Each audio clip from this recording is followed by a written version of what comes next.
Danes se lotevamo ene izmed najbolj občutljivih in pomembnih tem v Sloveniji – predloga zakona o pomoči pri prostovoljnem končanju življenja. Naš cilj je preprost, da korak za korakom, brez predsodkov, razčlenimo, kaj točno piše v tem dokumentu in kako naj bi deloval v praksi. Opirali se bomo izključno na uradno besedilo. No, in ta predlog zakona nas takoj postavi pred eno res temeljnih vprašanj.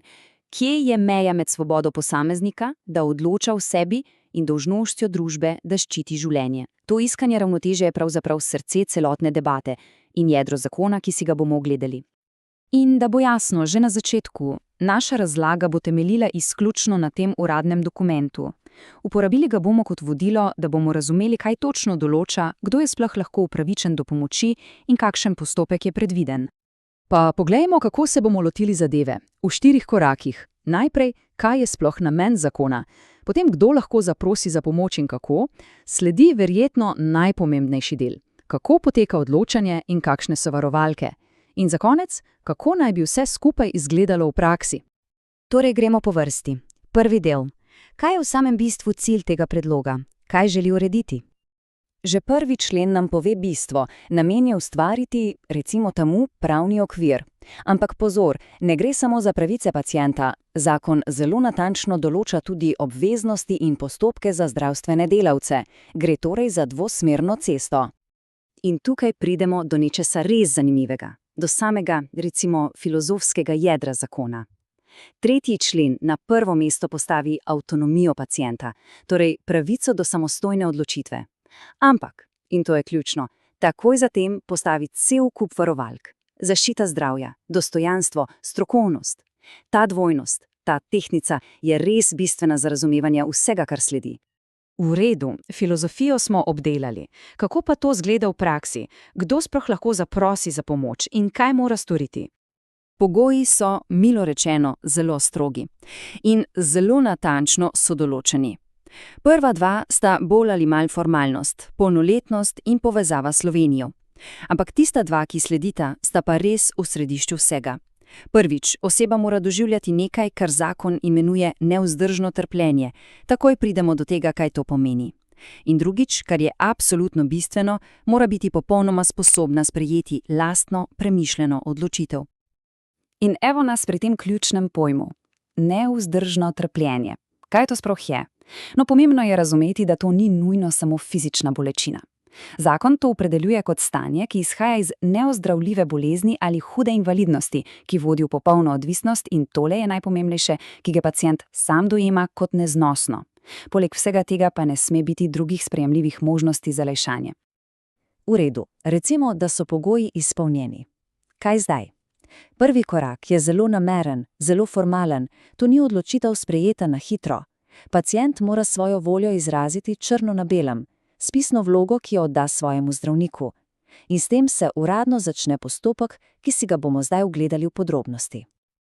In zdaj prihajamo do najbolj kompleksnega, pa tudi verjetno najpomembnejšega dela zakona. Varovalke. Kako sistem zagotovi, da je odločitev res prava, utemeljena in, seveda, da ne pride do kakršnihkoli zlorab. Bistvo je tole. Odločitve nikoli ne sprejme samo en človek. Nikoli. Celoten sistem je zgrajen tako, da prepreči, da bi usoda pacienta visela na odločitvi enega samega zdravnika. Gre za verige zaporednih, neodvisnih preverjanj. Pa poglejmo, kako ta veriga izgleda. Korak 1.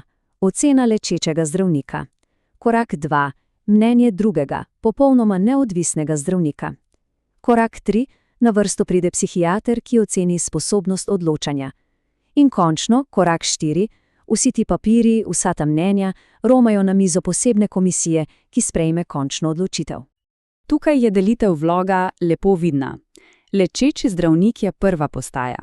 On mora preveriti pogoje, ampak tudi, kar je zelo pomembno, pacienta seznaniti z vsemi drugimi možnostmi, vključno s paliativno oskrbo. Potem pa na sceno stopita dve zunanje varovalki, ki jo imenuje komisija, neodvisni zdravnik za drugo mnenje in psihiater za oceno prisebnosti. In šele na koncu, ko so vsi ti koščki sestavljanke na mestu, komisija sprejme finalno, pravno zavezujočo odločitev. Zanimivo je, kako zakon poskuša najti ravnotežje med različnimi pravicami. Na eni strani ima pacient absolutno pravico, da si kadarkoli brez kakršnihkoli posledic premisli in reče stop. Na drugi strani pa imajo zdravstveni delavci pravico do ugovora vesti.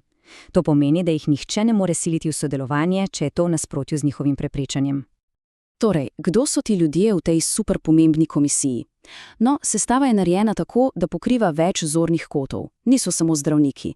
Zraven so še specialist za paliativo, medicinska sestra, strokovnjak za socialno delo in pravnik. Ideja je, da odločitev ni zgolj medicinska, ampak res upošteva celotno sliko.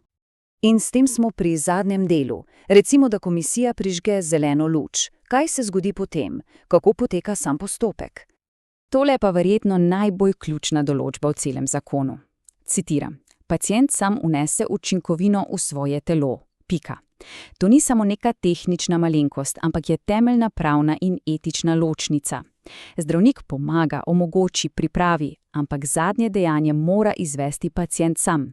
In to je tista bistvena razlika med pomočjo pri končanju življenja, o kateri govori ta zakon, in evtanazijo, kjer bi to storil kdo drug. Zakon pa določa tudi same okoliščine. Pacient ima popolnen nadzor. On določi datum in uro. Tudi kraj, lahko je doma ali na kakšni drugi primerni lokaciji, kar je za marsikoga verjetno zelo pomembno.